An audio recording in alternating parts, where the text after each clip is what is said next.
आज के इस वीडियो में कक्षा 12 के भौतिक विज्ञान पेपर हल के बारे में बताया जाएगा।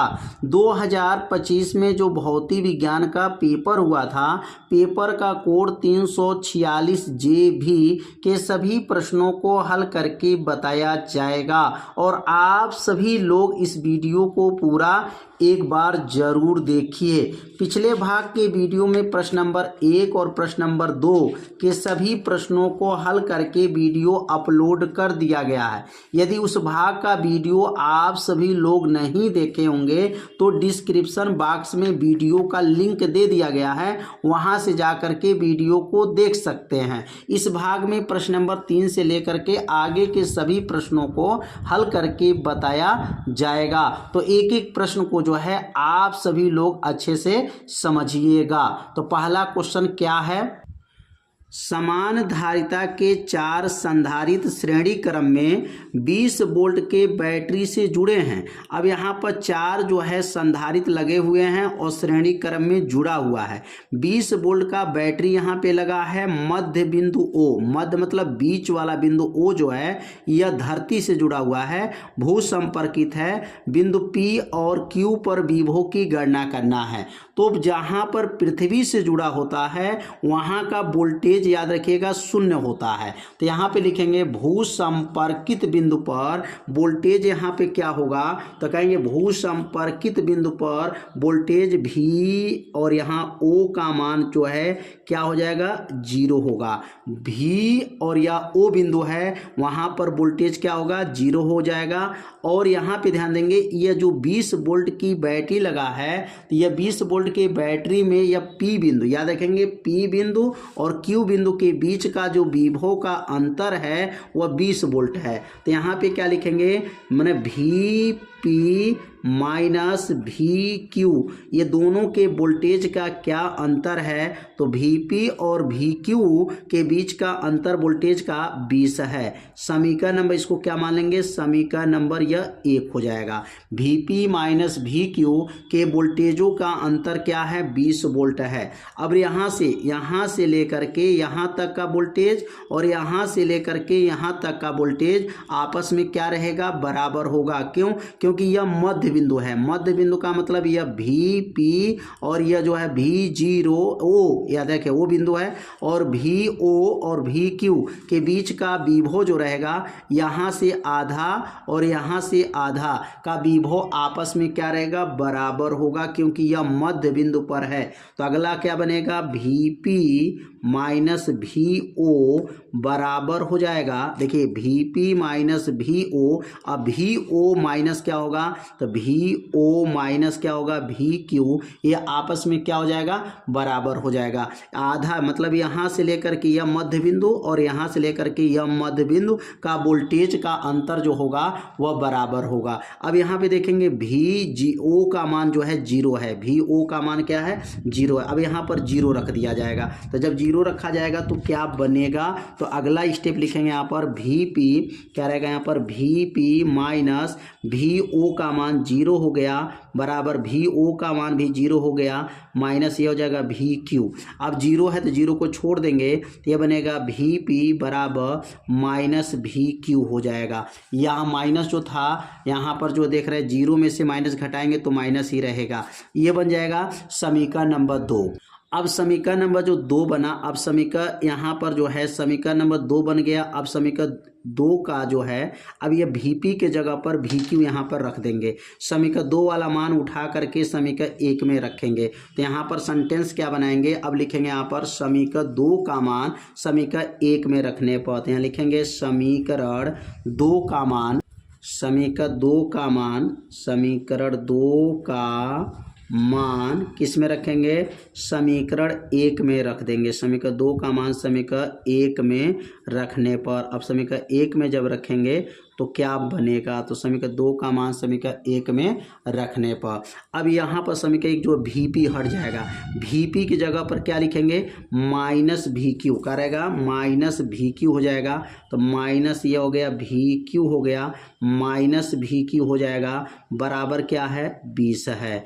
माइनस VQ मिल करके क्या होगा माइनस 2VQ हो जाएगा बराबर क्या हो जाएगा 20 हो जाएगा। अब 2 को नीचे भेज देंगे तो क्या बनेगा VQ बराबर हो जाएगा 20 बटा क्या हो जाएगा 20 बटा माइनस 2 हो जाएगा।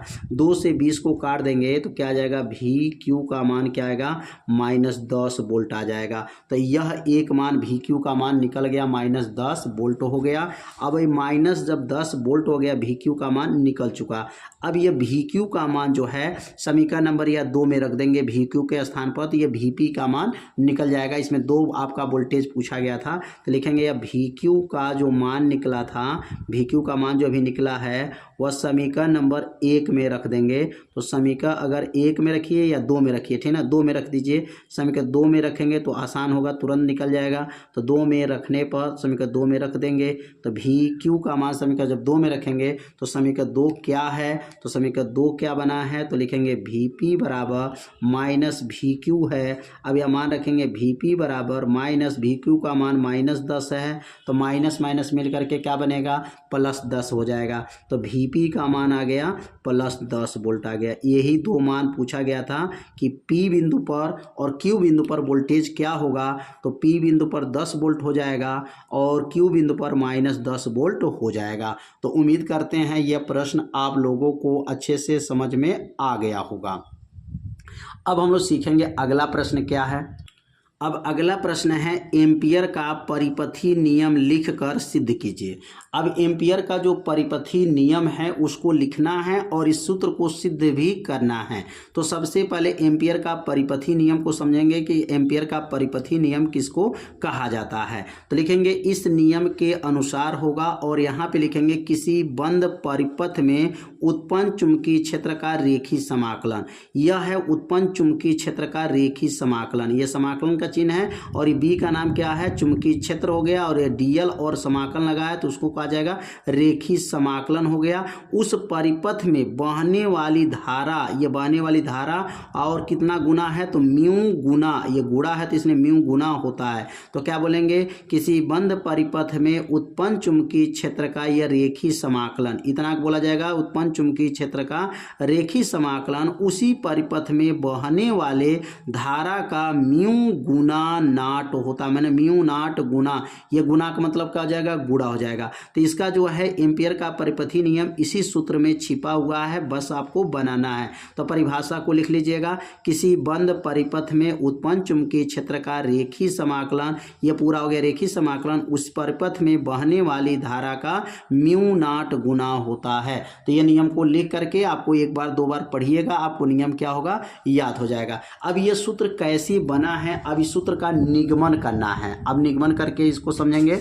अब यहाँ पे जो है लिखेंगे उपपत्ति लिखेंगे, अब सूत्र का निगमन करेंगे या प्रूफ लिखेंगे, यहाँ पर उपपत्ति लिख दीजिए।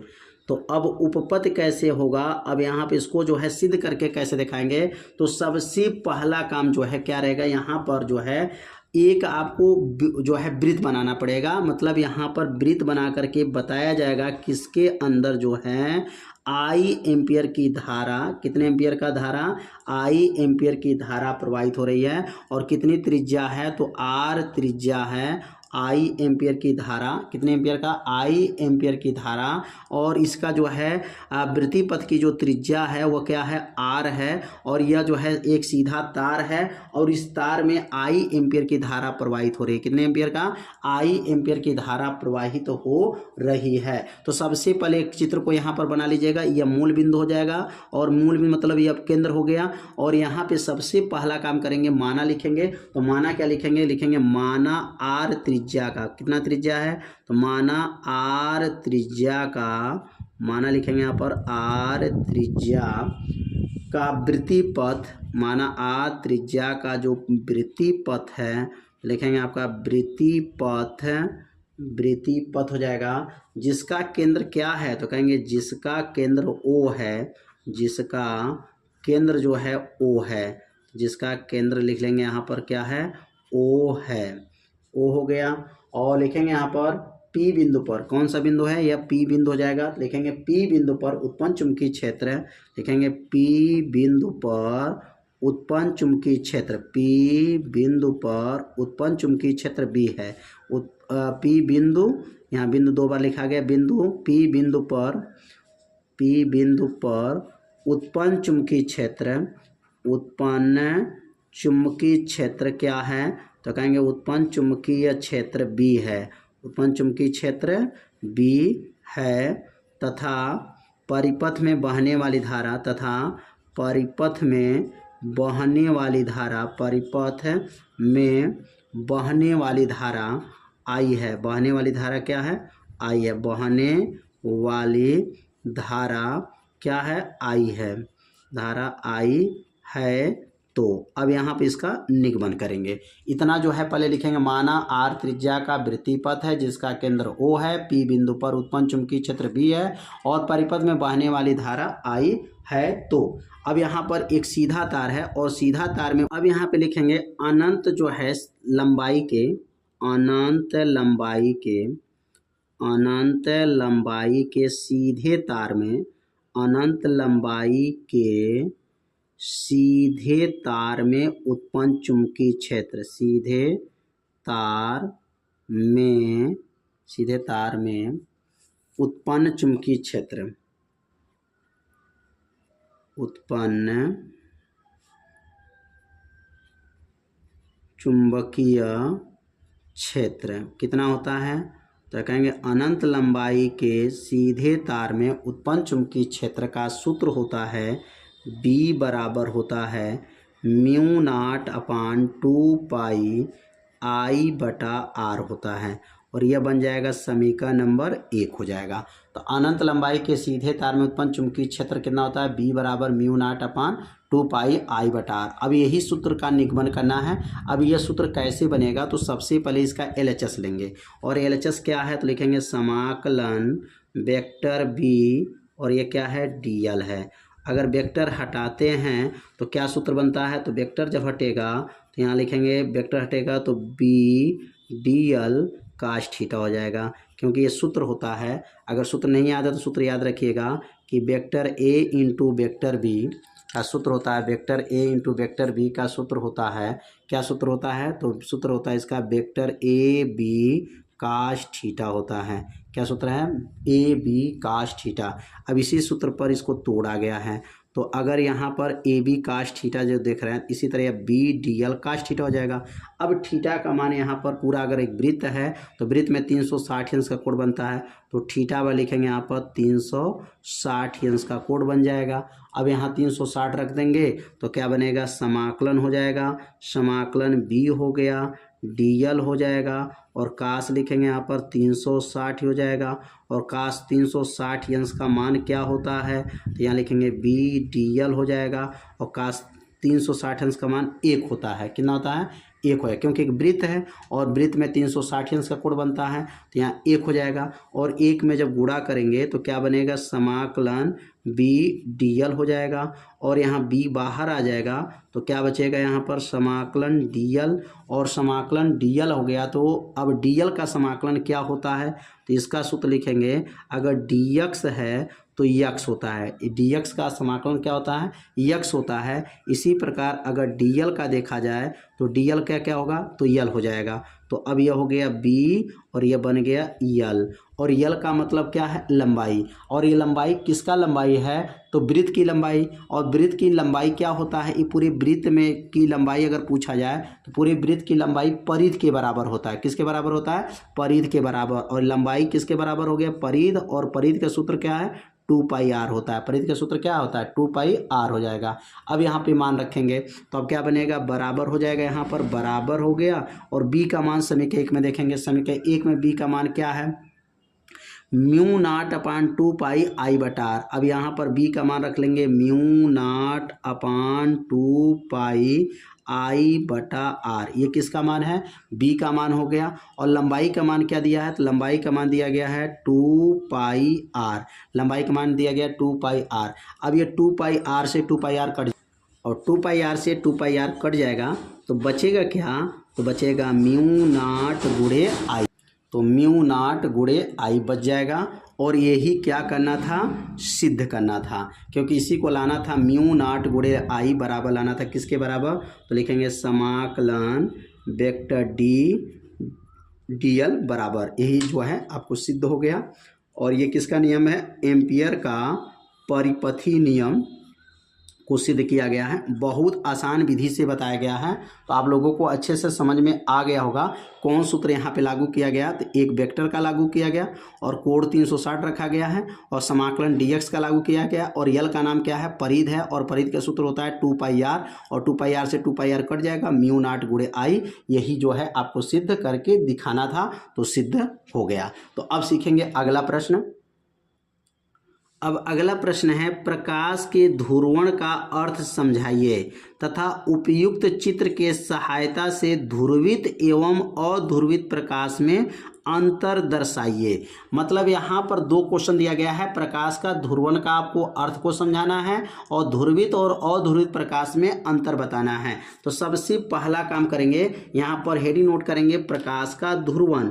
अब प्रकाश का ध्रुवण क्या होता है, तो यहाँ पहले प्रकाश का ध्रुवण को समझेंगे कि प्रकाश का ध्रुवण का परिभाषा क्या है। तो प्रकाश का ध्रुवण क्या है, तो आप लोग जानते होंगे जो प्राकृतिक प्रकाश होता है, अगर उस प्राकृतिक प्रकाश को ध्रुवित प्रकाश में बदल दिया जाता है तो इस घटना को प्रकाश का ध्रुवण कहा जाता है। तो परिभाषा क्या लिखेंगे कि वह प्रक्रिया, लिखेंगे यहाँ पर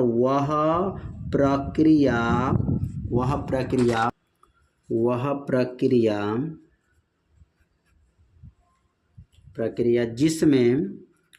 प्रक्रिया जिसमें प्राकृतिक प्रकाश, कौन प्रकाश, प्राकृतिक, जो ईश्वर द्वारा मिला है प्रकाश, उसी प्रकाश को क्या कहा जाता है, प्राकृतिक प्रकाश। प्राकृतिक प्रकाश ध्रुवित प्रकाश में, प्रकाश ध्रुवित प्रकाश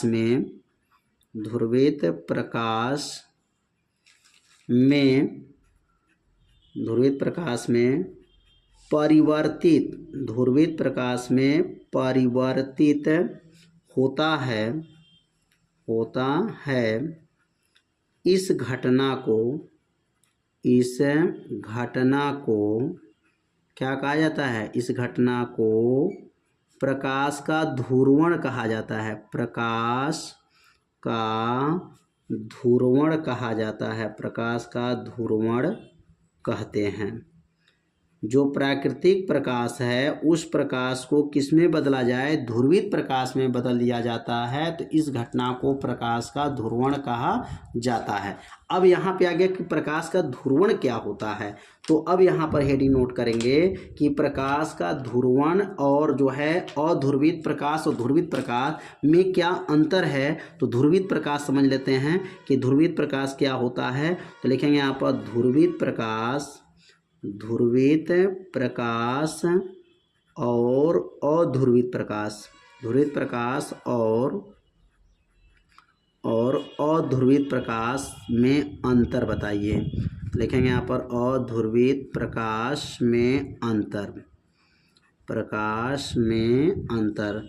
अब दोनों के बीच में क्या अंतर है, तो किसमें प्रकाश बताना है, तो ध्रुवित प्रकाश और अध्रुवित प्रकाश में आपको अंतर बताना है। तो अंतर बहुत आसान है, वो भी आपको किसके द्वारा, प्रयुक्त चित्र द्वारा आपको अंतर बताने को कहा गया है।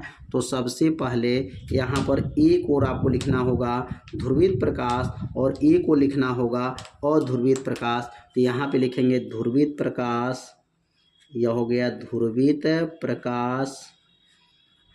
प्रकाश हो गया, और इधर जो लिखेंगे उसको कहेंगे अध्रुवित प्रकाश। क्या रहेगा यहाँ पर, अध्रुवित प्रकाश। दोनों में क्या अंतर है वो भी चित्र द्वारा बताना है। तो सबसे पहला काम यहाँ पर चित्र को बनाना है। अब यहाँ पर अंतर बना लेंगे, ध्रुवित प्रकाश और अध्रुवित प्रकाश में क्या अंतर है, तो यहाँ पर जो है ध्रुवित प्रकाश और अध्रुवित प्रकाश में जब अंतर लिखना है तो सबसे पहले जो है ये कॉलम बना लेंगे। अब यहाँ ध्रुवित प्रकाश की जो है आकृति कैसा होता है, ध्रुवित प्रकाश क्या होता है, तो जो प्रकाश जो है ना सीधी रेखा में जाएगा, ऐसे सीधी रेखा में प्रकाश जाता है तो उसको कहा जाता है ध्रुवित प्रकाश कहा जाएगा। सीधी रेखा में जो प्रकाश जाएगा उसको ध्रुवित प्रकाश कहते हैं। और जो प्रकाश सभी दिशाओं में जाता है, सभी दिशाओं में प्रकाश जाता है, उसको कहा जाता है अध्रुवित प्रकाश कहा जाता है। तो यहाँ पर अध्रुवित प्रकाश का जो है यहाँ पर चित्र बनाया गया है और यहाँ पर जो है ध्रुवित प्रकाश का यहाँ पर चित्र। यह ध्रुवित प्रकाश हो गया, यह ध्रुवित प्रकाश है और यहाँ पे जो बना है उसको क्या कहते हैं अध्रुवित प्रकाश। तो दोनों का पहले चित्र बना लेंगे और चित्र बना करके तब इसका अंतर को लिखना है। अब यहाँ पर अंतर कैसे लिखेंगे, तो यहाँ पे जब इसका अंतर लिखेंगे तो लिखेंगे ऐसा प्रकाश, ऐसा प्रकाश, ध्रुवित प्रकाश का आप लिख रहे हैं तो लिखेंगे ऐसा प्रकाश जिसमें वैद्युत वेक्टर के, जिसमें वैद्युत वेक्टर के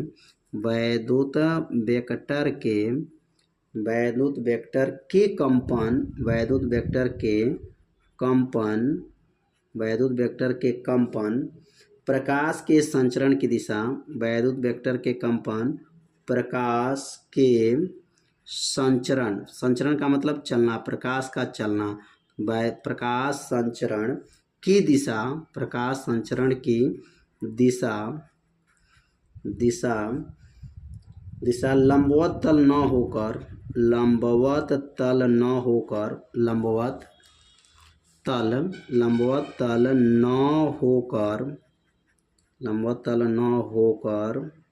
होकर केवल एक ही दिशा में, केवल क्या लिखेंगे एक ही दिशा में, केवल एक ही दिशा में क्या करता है कंपन, एक ही दिशा में सम्मित हो जाता है, एक ही दिशा में क्या हो जाता है सम्मित हो जाता है, एक ही दिशा में सममित हो जाता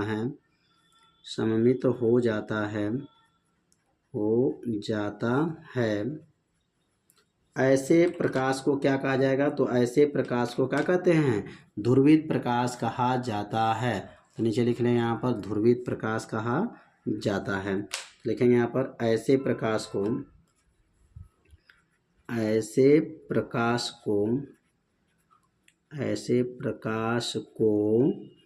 ध्रुवित प्रकाश कहते हैं, ध्रुवित प्रकाश कहते हैं। यह हो गया ध्रुवित प्रकाश में चित्र द्वारा अंतर क्या है, ऐसा प्रकाश जिसमें वैद्युत वेक्टर, ये वैद्युत वेक्टर के कंपन संचरण की दिशा लंबवत न होकर केवल एक ही दिशा में सम्मित हो जाता है, ऐसे प्रकाश को ध्रुवित प्रकाश कहते हैं। अगर इसका अंतर लिखना है अध्रुवित प्रकाश का तो लिखेंगे ऐसा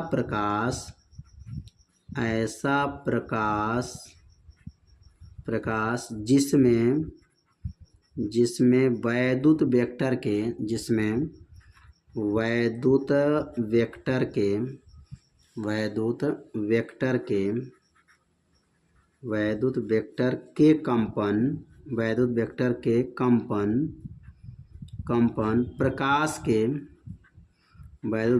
कंपन प्रकाश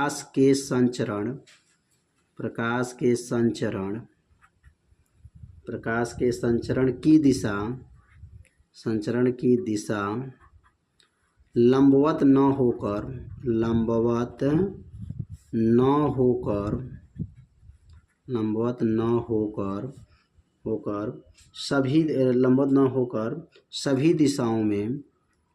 होकर सभी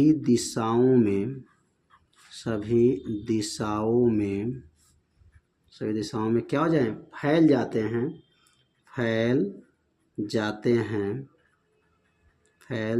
हैं। ऐसे प्रकाश को क्या कहा जाता है, ऐसे प्रकाश को अध्रुवित प्रकाश कहते हैं, ऐसे प्रकाश को अध्रुवित प्रकाश कहते हैं। कितना आसान है। ऐसा प्रकाश जिसमें वैद्युत वेक्टर के कंपन प्रकाश के संचरण की दिशा लंबवत न हो करके ये सभी दिशाओं में केवल यह एक ही दिशा में सम्मिलित हो जाते हैं। तो दोनों का अंतर जो है चित्र के माध्यम से बताया गया है कि यहाँ सभी दिशाओं में फैल के जा रहा है और यह केवल एक ही दिशा में जो है प्रकाश की किरण को गुजारा जाता है। तो ध्रुवित प्रकाश और अध्रुवित प्रकाश में अंतर जो है आप लोग अच्छे से समझ गए होंगे। तो अब सीखेंगे अगला प्रश्न। अब अगला प्रश्न है, पीएन संधि डायोड के अग्र अभिनति में अभिलक्षणिक वक्र प्राप्त करने हेतु परिपथ आरेख बनाइए। अग्र अभिनति का संधि के अवक्षय परत पर प्रभाव का उल्लेख कीजिए। तो यहाँ पर सबसे पहले यहाँ पर पीएन संधि का अग्र अभिनति का जो है आकृति बनाया जाएगा। यह पी क्षेत्र है और यह एन क्षेत्र है। पी क्षेत्र वाले को जो है बैटरी के प्लस सिरा से जोड़ते हैं और एन क्षेत्र को जो है बैटरी के ऋण सिरा से जोड़ा जाता है। तो ऐसे को अभिनति को क्या कहा जाता है? अग्र अभिनति कहते हैं।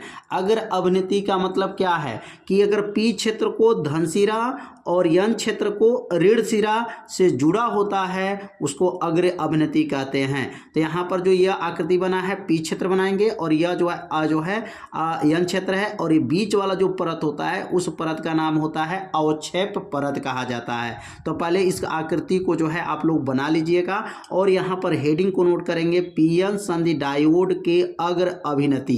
अब अग्र अभिनति का पहले परिभाषा को समझेंगे और तब उसके बाद अवक्षेप परत की जो है आपको क्या प्रभाव पड़ता है अवक्षय परत पर उसके बारे में समझेंगे। तो आकृति को एक बार और अच्छे से समझ लीजिएगा। पी क्षेत्र और एन क्षेत्र। पी क्षेत्र से जो यह कोटर देख रहे हैं यहाँ पर कोटर जो इलेक्ट्रॉन होते हैं उनके बारे में भी आपको समझना पड़ेगा। तो क्या होता है लिखेंगे, पीएन संधि डायोड के अग्र अभिनति में क्या लिखाएगा, जब संधि डायोड के पी क्षेत्र, अब देखिए संधि डायोड का जो पी क्षेत्र है बाह्य बैटरी के धन सिरा, बाह्य बैटरी के धन सिरा से जुड़ा है और तथा एन क्षेत्र जो होता है वह ऋण सिरे से जुड़ा होता है। संधि जो होते हैं अग्र अभिनति कहलाते हैं। अग्र अभिनति कब कहलाएंगे, जब पी क्षेत्र धन सिरा से जुड़ा हो और एन क्षेत्र जो है ऋण सिरा से जुड़ा हो उसको अग्र अभिनति कहलाता है। अग्र अभिनत संधि में आरोपित वैद्युत क्षेत्र ई आंतरिक वैद्युत क्षेत्र ई आई से अधिक प्रबल होता है, अतः बहुसंख्यक आवेशवाहक संधि की ओर आकर्षित होते हैं। यह दूसरे को आकर्षित हो जाते हैं और आकर्षित होते हैं जिससे अवक्षय परत की चौड़ाई क्या हो जाएगी, घट जाएगी। जब दोनों एक दूसरे को आकर्षित होते हैं तो जो यह अवक्षय परत होता है उसकी चौड़ाई क्या हो जाती है, घट जाती हैं। इसलिए अग्र अभिनति संधि के धारा प्रवाह के लिए प्रतिरोध कम होता है। इसने क्या लिखेंगे, संधि डायोड के धारा प्रवाह के लिए प्रतिरोध क्या हो जाता है, कम हो जाता है। तो एक बार और समझते हैं, पी क्षेत्र को बैटरी के धन सिरा से जोड़ना है और एन क्षेत्र को ऋण सिरा से जोड़ा जाएगा, उसको अग्र अभिनति कहा जाएगा। और अग्र अभिनति संधि में आरोपी जो वैद्युत क्षेत्र होता है और आंतरिक वैद्युत क्षेत्र से अधिक प्रबल होता है, इसलिए बहुसंख्यक आवेशवाहक संधि को आकर्षित हो जाते हैं जिससे अवक्षय परत की चौड़ाई जो होता है वह क्या होता है, घट जाता है। तो यहाँ पर जो है अवक्षय परत पर क्या जो है प्रभाव पड़ेगा, तो अवक्षय परत पर जो है चौड़ाई क्या हो जाएगा, घट जाएगा। इसलिए अग्र अभिनत संधि डायोड के धारा प्रवाह के लिए प्रतिरोध कम होता है। तो उम्मीद करते हैं यह प्रश्न आप लोगों को अच्छे से समझ में आ गया होगा। इस आकृति को जो है आप लोग बना लीजिएगा, क्योंकि प्रश्न में कहा गया था कि अभिलक्षणिक वक्र बनाना है। तो यह वक्र बनाने के बाद से जो है यहाँ पर इसके बारे में आपको लिखना है। तो अब अगला जो है हमारा जो प्रश्न बनेगा, यहाँ पे देख सकते हैं यह जो है तीसरा में जो है क्वेश्चन फाइनल हो गया है। अब अगला जो प्रश्न बनेगा 4 वाला। अब 4 वाला प्रश्न जो है अगले वीडियो में जो है अपलोड किया जाएगा। प्रश्न नंबर 4 में कौन कौन से प्रश्न हैं, सभी प्रश्नों को जो है अगले भाग के वीडियो में अपलोड कर दिया जाएगा और डिस्क्रिप्शन बॉक्स में उस वीडियो का लिंक दे दिया जाएगा, वहाँ से जा कर के जो है पूरे पेपर का हल देख सकते हैं। तो आज के वीडियो में जो है इतना ही रहेगा। मिलते हैं अब अगले भाग में, तब तक के लिए जय हिंद, जय भारत।